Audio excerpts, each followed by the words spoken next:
Jamaah. Oh, jamaah. Alhamdulillah. Masya Allah. Ini biar semangat nih. Untuk jamaah yang baru bergabung, hari ini kita sedang membahas tema yang sangat luar biasa sekali. Ini temanya keseharian kita banget nih. Temanya adalah mantap. Singkatan dari aku harus memberikan nafkah terhadap pasangan. Tadi di segmen sebelumnya, yang pertama kita udah bahas nafkah lahir. Yang kedua nafkah batin. Yang ketiga nafkah istri yang terbagi dengan orang tua suami. Nah yang keempat nafkah orang tua pasangan atau mertua. Masya Allah. Kita akan bahas lagi lebih dalam nih tema kita hari ini. Tapi sebelumnya kita saksikan dulu tayangan berikut ini. Silahkan. Kasus perceraian semakin meningkat di tahun 2019 di Pengadilan Agama Pangkal Pinang. Hingga bulan Oktober 2019 tercatat ada sebanyak 450 perkara istri yang gugat cerai suaminya. Pada periode yang sama juga tercatat 123 perkara suami yang gugat talak istri. Kondisi yang sama terjadi di Pengadilan Agama Sungai Liat. Dalam 3 tahun terakhir, perkara istri menggugat suami cenderung meningkat. Waduh, nauzubillah. Jadi angka perceraian itu semasa pandemi ini jadi meningkat nih Ustadz. Gimana ya? Karena memang ya berpengaruh juga sama faktor ekonomi. Karena itu adalah faktor yang utama terhadap permasalahan keluarga biasanya. Nah aku jadi mau nanya nih sama Ustadz Cecep nih. Ini gimana ya? Karena ekonomi sulit jadi banyak suami menganggur. Akhirnya banyak istri yang minta bercerai. Nah kalau misalnya udah bercerai apakah seorang suami masih wajib untuk menafkahi atau enggak? Apalagi kalau misalnya sudah menikah lagi. Mohon penjelasannya Ustadz Cecep silahkan. Assalamualaikum warahmatullahi wabarakatuh. Waalaikumsalam warahmatullahi wabarakatuh. Bahkan di daerah saya di kabupaten itu dalam sehari ada pendaftaran di pengadilan itu 1453. 1453? Iya pernah. Waduh. Itu. Saking dahsyatnya corona ya. Bahkan harusnya lebih 2 itu nggak kebagian parkir jadi nggak jadi mungkin. Yang jelas adalah apakah ya tentang perceraian ini, seorang suami masihkah bisa ya menafkahi mantannya ini ya, mantannya ini ternyata selama masih dalam masa iddah ya itu harus menafkahi. Kapan masa iddah itu? 3 kali suci atau 90 hari minimal. Nah jadi masih boleh. Sekarang bagaimana kasusnya apabila misalnya nih si suami sudah nikah lagi, nggak ada urusan, tetap dia harus memberikan nafkah terhadap mantannya selama masa iddah. Makan maaf, bisa jadi selama kalau dalam masa tolak 1 dan tolak 2 itu kan masih bisa rujuk. Nah sehingga dalam masa iddah itu bisa kembali lagi atau rujuk kembali. Tapi yang jelas adalah selama masa iddah itu harus memberikan nafkah. Bagaimana kalau setelah masa iddah? Bukan lagi kewajiban. Akan tetapi kalau ada anak yang diurus oleh mantannya maka dia tetap berkewajiban memberikan nafkah terhadap anaknya. Dan bisa jadi si suami ini kepada mantannya ini ngasih hadiah. Jadi bukan lagi nafkah wajib tapi sebuah hadiah karena telah mengurus anaknya. Jadi dalam hal ini adalah mantan masih bisa memiliki hak selama masa iddah, tapi kalau di luar masa iddah maka tidak. Makanya dalam Al-Quran jelas, Rabbana afrig alaina sabra wa thabit aqdamana wansurna alal qaumil kafirin. Ya Tuhan kami, ini doa ya, afrig alaina sabra, karuniakan kepada kami kesabaran. Makanya bagi pasangan yang berpisah, doa ini. Surah Al-Baqarah ayat 250, silahkan Anda hafalkan. Ya Tuhan kami karuniakan kepada kami kesabaran. Nanti Allah akan berikan jalan keluar. Ketika terjadi perceraian, apakah kembali rujuk atau justru maaf Allah berikan pasangan baru yang lebih baik. Semua kembalikan kepada Allah. Afriq alaina sabra wa thabit aqdamana, tetapkan langkah kami. Kenapa banyak orang yang salah langkah sampai terjadi perceraian seperti itu? Maaf ya. Wanita yang minta cerai kepada suami akibat masalah kemiskinan, hukumnya adalah haram kalau si suami itu adalah suami yang soleh, laki-laki yang soleh. Tapi kalau penyebabnya KDRT itu boleh. Dia memukul istrinya itu boleh. Narkoba itu boleh. Oleh karenanya itu maka apalagi bukan lagi KDRT. sampai KDRW. Iya, tetangganya disiksa. Ini udah kelewatan ini. Yang jelas narkoba, penjara itu bisa jadi alasan. Akan tetapi kalau masalah kemiskinan Anda jadikan alasan, maaf, hukumnya berdosa. Harus sabar. Isbiru wasabir, sabar, kuatkan kesabaran. Warabitu, waspadalah, wattaqullah, takwa kepada Allah. Kalau tidak ada kesabaran, buat apa Anda berumah tangga? Rumah tangga itu harus seperti sepatu. Iya kan? Sepatu lihat. Walaupun kadang jalannya nggak bareng kan. Satu kanan, yang satu masih di belakang, satu lagi ke depan. Tapi akhirnya bisa jalan. Kebayang kalau dua-duanya bareng. Nanti orang bilang pocong. Jadi kayak pocong ya Ustaz. Iya. Makanya suami istri seperti itu. Kadang-kadang suami harus ke depan, terjadi perbedaan, tidak selaras. Tapi satu tujuan. Kalau visi dan misinya saja sudah beda, susah. Makanya maaf. Jangan menikah hanya karena cinta. Jangan menikah hanya karena harta. Jangan menikah hanya karena iba. Menikahlah karena kau yakin dia pasanganmu di surga. Wah, Masya Allah. Ini yang jadi masalah. Kadang-kadang kan nikahnya karena harta. Makanya banyak ya artis-artis yang tidak jadi. Tidak jadi apa tuh Ustaz? Tidak jadi pasangan. Padahal pacaran udah 7 tahun. Ini pacaran apa kredit rumah? Waduh, Coba harusnya udah bayangin. lunas tuh ya. Jangan ada pacaran-pacaran. Yang jelas adalah niat karena Allah. Dia cocok pasanganku di surga. Yuk belajar bareng-bareng. Insya Allah Allah akan memberikan jalan. Tapi kalau maaf dan maaf. Landasannya hanya karena dunia. Mengapa sekarang banyak orang yang stres? Banyak orang yang mudah marah. Karena satu, mereka lebih dekat dengan bumi daripada dengan langit. Wah, Masya Allah. Dekati Allah, Allah akan menyelamatkan Luar biasa. keluarga. Jadi intinya selama masa pandemi ini sabar. Sabar. Sabar ya. Karena ya faktor ekonomi jelas, mungkin itu cobaan dari Allah ya. Intinya para istri bersabar, mudah-mudahan nanti diberikan rezeki lebih banyak lagi sama Kan Allah begitu. Subhanahu wa taala. Kalau harta banyak yang diuji suami. Kalau harta banyak. Kalau harta sedikit yang diuji Istri, Masya Allah. Baik, terima kasih Ustaz Cecep penjelasannya luar biasa. Nah dari tadi kita sudah membahas tentang nafkah lahir, batin terhadap orang tua segala macam. Nah ini yang menjadi permasalahan nih, tadi kita nyambung sama bahasan Ustaz Cecep. Kalau misalnya lagi pandemi gini, suami tidak memberikan nafkah, tapi ini kondisinya suami masih mampu ya. Bagaimana nih hukumnya atau sikap yang harus dilakukan oleh seorang istri kalau suaminya masih pelit? Mohon penjelasannya ya Ustadz Maulana, silakan. Iya. Nih, saya langsung pakai properti ya. Udah Masya Allah, semuanya. kita praktek nih langsung ya. Praktek yuk, kita mainnya yuk. Nah buat kita semua sebenarnya ada kewajiban yang harus kita berikan berupa nafkah. Kalau bagaimana nih kalau ada suami dalam hal ini pelit. Wah, gimana ketahuilah harus ada 3 nih. Sandang, Ini pangan. Sandang, pangan, papan. Masya Tempat Allah. tinggal. Ini walaupun lusuh gini konsep emang ya Nah Ustadz ini ya. sengaja. Sengaja ya? Sekarang mohon kenapa nih? maaf, ingat ya, istri itu harus dinafkahi. Harus Karena dinafkahi. ketahuilah istri adalah cerminan daripada suami. Orang akan menilai kebahagiaan, keberhasilan seorang laki-laki dilihat daripada pasangannya. Pasangannya. Ustaz Sam punya rumah, Alhamdulillah Ustaz. ada kendaraan, Alhamdulillah. ada pekerjaan, Alhamdulillah. ada uang, Alhamdulillah. ada istri, Belum. miskin. Hah, kok miskin? Padahal punya Orang yang segalanya. tidak punya istri miskin. Patokannya tuh dari istri. Kalau istri makai siapa yang kita lihat tiap hari?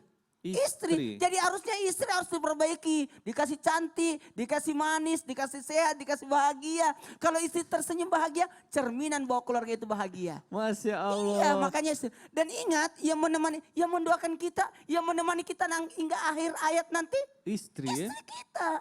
Waduh. Ingat, orang tua kita tidak disuruh milih siapa yang jadi orang tua kita. Tapi Betul. kalau istri Kita adalah yang memilih. kita yang memilih. Betul. Makanya kewajibannya, mau nggak, ridha nggak kalau kita kasih pakaian yang kotor, yang rusak, yang tidak bagus. Belikan pakaian bagus-bagus. Nih, bolong-bolong gini Ustadz. Jangan, kasihan. Ya Allah, ini suaminya gimana sih? Nggak bisa beliin lipstik. Nah, Istri harus dibelikan. Nih buat semua suami, belikan. Masa ya Allah baju-baju, kasihan loh. Ini perumpamaan. Ada panci. nah ini apa ini maksudnya? Tapi nih? tidak ada isinya. Kosong. Kosong. Waduh. Kosong. kosong. Kosong. Gitu kan? Iya Ustaz, itu Ustaz pengisi suaranya. Kosong. Ya, masa ada panci nggak ada isinya? Ini orang harus makan. Ini buat kita semua nih perhatian. Maaf. Dan mau nggak istri kita tidur di tikar? Ya kan Tikar. butuh juga tidur di atas tempat tidur yang bagus-bagus. Ini mohon maaf. Jadi jangan pernah pelit dengan pasangan.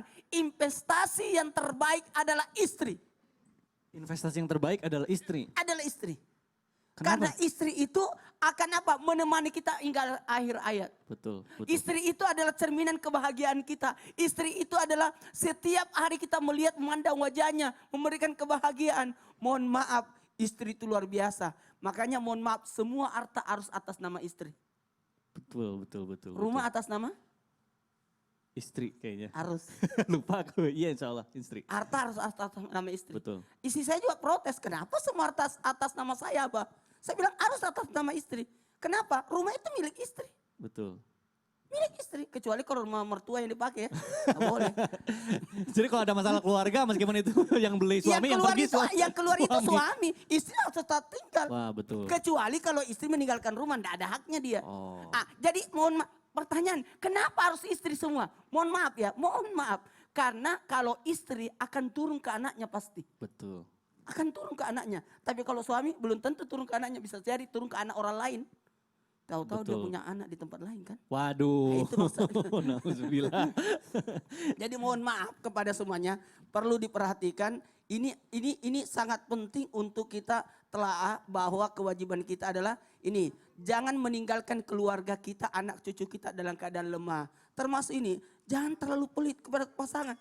Aduh ya Allah, kita baik-baik aja belum tentu dia baik sama kita, apalagi Betul. kita pelit. Apalagi kita pelit ya. Makanya Sayyidina Umar bin Khattab itu tegas, tapi kalau pada keluarganya Lembut sekali, Ya, Masya gitu. Allah. Aduh. Waduh luar biasa sekali. Jadi Gimana? ini analoginya adalah kita harus memberikan yang terbaik untuk Ya, yang istri terbaik. kita. Masa mau pakai pakaian rusuh. Tempat yang- tinggal, Iya. pakaian dan Bukan nyanyi, makanan tapi ya. harus dikasih makan. Masya Allah luar Iya. biasa sekali. Terima kasih jazakallah Ustadz penjelasannya. Iya. Saya boleh Kita kembalikan kepada tempat asalnya ya. Alat-alat pikniknya. Ya, Kayak piknik. Masya Kayak Allah. piknik banget, udah ada Terima kasih, tikernya. terima kasih. Ayo silakan boleh duduk kembali para Ustadz. Aduh jadi nggak enak nih. Aduh Ustadz Cecep duduk di bawah. Punten ya Ustadz. Udah biasa kok. Baik, waduh Masya Allah tadi luar biasa sekali penjelasan dari Ustadz Maulana. Jadi aku tersadar gitu bahwa segala sesuatu kita prioritaskan dulu terhadap istri. Karena kalau istri pasti nanti nyambungnya Akan turun ke anak. anak. Masya Allah. Nah sekarang ini aku mau langsung ke Ustadz Syam nih, Ustadz Gaul kita nih. Ustadz, katanya ada salah satu nafkah yang paling penting yang diberikan kepada pasangan. Tapi justru paling sering dilupakan bahkan diabaikan oleh para pasangan zaman sekarang ini.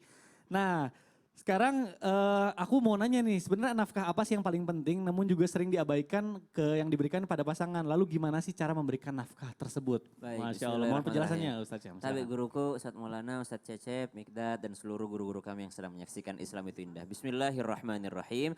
Berbicara tentang nafkah yang diberikan materi, Al-Quran memberikan penjelasannya. Ba'da naqul a'udzu billahi minasyaitonir rajim. Liyunfiq dzu sa'atan min sa'atihi wa man qudira 'alaihi rizquhu falyunfiq mimma ataahu Allah.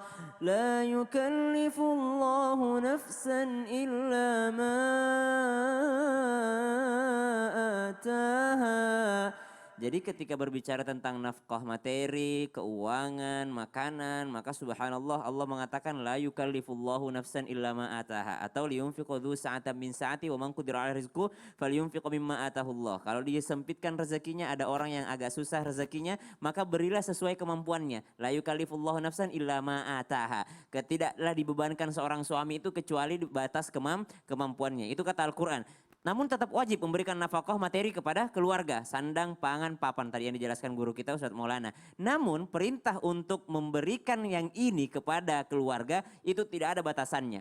Ya ayyuhalladzina amanu qu anfusakum wa ahlikum nara. وقودها الناس والحجارة Wahai orang-orang yang beriman, jauhkanlah dirimu dan keluargamu dari api neraka. Kalau ini nggak ada dibilang sesuai kemampuanmu, nggak ada. Tapi lakukan semaksimal mungkin untuk menjauhkan mereka dari api neraka. Salah satu caranya adalah dengan memberikan ilmu agama. Jadi kalau guru kami Ustadz Maulana sering mengatakan jangan kasih umpan, jangan kasih ikan, tapi kasih pancing, kasihlah alat untuk dia bekerja. Jangan hanya memberikan ini, tapi lupa cara memberikan bagaimana caranya untuk berilmu, bagaimana kita menempuh jalan ke akhirat, bagaimana kita menempuh nanti jalan Shiratal Mustaqim. Karena banyak orang tua takut anaknya jatuh miskin, takut anaknya tidak makan enak, tapi tidak pernah memberi makan kepada ruhnya anaknya. Padahal subhanallah, yang membuat manusia mulia itu adalah ruhnya. Yang membuat manusia itu adalah ruhnya. Ketika Nabi Adam selesai diciptakan, malaikat tidak bersujud, iblis tidak bersujud, makhluk yang diciptakan Allah yang lainnya tidak bersujud kepada Adam. Kapan mereka diperintahkan bersujud? Fanafakhtu fihi min ruhi faqa'u lahu sajidin. Setelah Nabi Adam ditiupkan ruh kepadanya, barulah para makhluk ini bersujud kecuali iblis. Jadi yang membuat Adam dan kita semua ini mulia adalah karena ada ruh. Banyak orang tua memberikan nafkah pangan, sandang, papan kepada badannya saja, jasmaninya saja, tapi lupa memberikan makanan untuk spiritualnya, memberikan makanan kepada roh daripada anak-anaknya. Berikan pelajaran Al-Quran, berikan pelajaran mengingat Allah Subhanahu wa Ta'ala, apalagi yang disebut dengan ilmu tauhid. Memberikan jajan kepada anak. Contoh ya, memberikan uang kepada anak. Apa itu nafkah? Nafkah. Apa itu wajib? Wajib. Tapi apakah dengan sekedar memberi uang jajan selesai? Tidak. Tapi memberikannya dengan memberikan pelajaran. Nah, belanja kau banyak-banyak. Loh, kok nggak disuruh berhemat? Oh, anak kecil itu tidak usah disuruh berhemat. Anak kecil itu memang jajan gitu. Belanja kau banyak-banyak nak. Kenapa Abah? Karena kau harus bersedekah dengan pedagang-pedagang kecil. Oh, ada ilmu dalamnya. Bukan hanya suruh jajan enak-enak. Jajan kau enak-enak nak karena bapak masih mampu. Bukan begitu. Tapi belanja kau banyak-banyak nak supaya kau bisa bantu itu pedagang-pedagang kecil. Beli kau cilok, beli kau apa, beli naik kau odong-odong gitu ya. Supaya engkau bantu mereka ini pedagang-pedagang kecil. Subhanallah. Ini nak uang nak ayah kasih sebanyak-banyaknya. Untuk apa ayah? Bukan untuk dirimu sendiri, tapi traktir juga teman-temanmu. Subhanallah, bukan hanya memberikan nafkah untuk jasmaninya, untuk kesenangannya, tapi juga ada ilmu di dalamnya. Kepada istri misalnya tanpa bermaksud menggurui ataupun mengajari. Ini mah belanja bulanan, beli kau pakaian yang bagus, tapi jangan lupa bagus dipandang saja tidak cukup, tapi juga yang menutup aurat. Subhanallah, ada ilmu di dalamnya. Jadi bukan hanya ketika kita selamat di dunia, tapi juga sampai ke akhirat kelak. Ini kan rumah tangga yang begitu indah. Ketika Al-Quran mengatakan ku anfusakum, jaga dirimu wa ahlikum, dan juga kepada keluargamu. Jadi bukan hanya kepada diri kita sendiri, tapi juga kepada keluarga kita. Nafkah materi terbatas dengan kemampuan kita. Kalau mampunya ya 100.000 per hari ya 100.000 per hari. Kalau mampunya 100 juta per hari ya 100 juta per hari gitu, subhanallah. Tapi kalau berbicara tentang ilmu agama, maka Al-Quran jelas-jelas menanamkan sangat detail di dalamnya. Ketika Nabi Yakub alaihissalam mau meninggal dunia, dia katakan kepada anaknya, ma ta'buduna min ba'di, apa yang kau sembah setelahku. Maka subhanallah, ilmu itu adalah sesuatu yang diberikan sangat penting, jauh lebih penting daripada sebelum-sebelumnya. Waduh, Masya Allah, luar biasa sekali. Ini tuh bener sering diabaikan oleh para suami atau para ibu gitu ya. Sering mungkin tadi juga ini menjawab pertanyaan yang bertanya ya. Bagaimana kalau hanya memberikan Nafkah nafkah materi. materi. Tapi ini yang paling penting ilmu ternyata. Luar biasa Ustadz Syam itu matang sekali ya. Sepertinya sudah siap banget untuk berkeluarga. Sudah siap cuma karena tidak jadi kemarin. Karena teori insya Allah. Masya Allah, jazakallah. Terima kasih Ustadz Syam penjelasannya ya. Masya Allah. Nah, Ada sedikit nasihat. apa tuh Ustadz Syam? Kalau kamu menunggu yang sempurna, kamu akan kehilangan yang terbaik. Waduh, Masya Allah. Nusuk. Waduh tuh, itu catatan buat Ustadz. Catatan banget itu. Jangan nunggu yang sempurna. Ya Allah. Jadi gimana kata-katanya Ustaz? Kata-katanya Ustaz Cecep tadi, kalau kau menunggu yang sempurna, kau akan kehilangan yang terbaik. Aduh, itu nyes Saya banget. ceramah panjang lebar diruntuhkan oleh satu kalimat. Masya Allah. Baik jamaah yang ada di rumah sudah masuk ke kita. Kita akan masuk ke segmen curhat online. Jadi nanti akan ada jamaah yang di rumah yang akan bertanya langsung pada guru-guru kita yang langsung akan curhat sama kita, mengirimkan permasalahannya ke kita. Nah kita langsung aja yuk hubungi jamaah yang ada di rumah yang mau curhat. Halo, assalamualaikum. Ibu, alhamdulillah sudah terhubung ya. Ibu, baik apa kabar Bu? Alhamdulillah sehat. Baik, alhamdulillah. Ibu boleh langsung aja yuk kita curhat sama guru-guru kita. Silakan permasalahannya boleh dijelaskan sama guru-guru kita. Ya, Pak Ustadz izin bertanya. Ya. Sebelumnya kan saya pernah ikut skip juga tuh waktu itu yang udah dijawab sama Ustadz Maulana sama Ustadz Sam. Kasih. Masalah perselingkuhan suami saya tuh Pak Ustadz. Iya, saya udah berusaha, istilahnya meskipun saya tidak salah, saya berusaha, saya yang meminta maaf kepada suami dan keluarganya ya Pak Ustadz. Tapi ya masih sampai saat ini kok saya yang malah dijauhin sampai sekarang. Hubungannya jadi nggak membaik. Sedangkan saya silaturahmi tetap berjalan, tidak memutuskan silaturahmi, bahkan saya pun udah melupakan kejadian itu. Apa yang harus saya lakukan Pak Ustadz agar hubungan kami itu seperti dulu lagi, dekat. Dengan penjelasannya Pak Ustadz. Baik, Ibu, terima kasih sudah bertanya ke Islam itu Indah.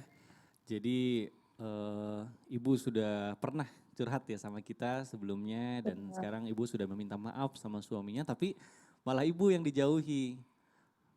Ya begitu ya Bu ya? Baik, Betul. jadi mungkin ke depannya apa yang harus Ibu lakukan kita langsung aja yuk tanya solusinya dari guru kita. Yang pertama dari Ustadz Cecep, silakan Ustadz. Ya, nampaknya luar biasa ibu ini udah bersabar. Diselingkuhi, memaafkan, malah dimusuhi. Saya ingat satu nasihat, hanya pohon yang berbuah manis yang akan dilempari batu. Waduh. Jadi ibu ini memiliki mutiara dan berlian yang ada tidak kelihatan. Masya Allah. Tapi kalau bersabar, nah makanya ada doanya nih dari Nabi ini langsung. Allahumma inni, ikuti sama-sama ya. Allahumma inni Allahumma inni a'udzubika a'udzubika minal hammi Minal hammi wal hazan wal hazan wa minal azzi wa minal hazzi wal kasal wal kasan wa minal jubni wa minal jubni wal bukhl wal buhal wa min ghalabati dain wa min halifatil dain wa qahri wa qahari rijal. Rijal. rizal. Nah, hadis ini mengisahkan bagaimana kita meminta perlindungan kepada Allah dari kebingungan. Ibu ini bingung. Udah sabar masih terus saja. Dijauhi, dimusuhi, maka jangan bingung. Allah akan memberikan jalan dengan doa ini. Allah nanti akan memberikan solusi di akhir yang bahagia. Jadi doa ini mengajarkan agar kita tidak bingung lagi karena tetap Allah bersama dengan kita. Amin, amin ya rabbal alamin. Ibu tetap bersama kami ya, jangan dimatikan dulu. Nanti insya Allah kita akan mendengarkan penjelasan dari Ustadz Maulana. Tetap di Islam itu Indah, jamaah, oh jamaah, alhamdulillah.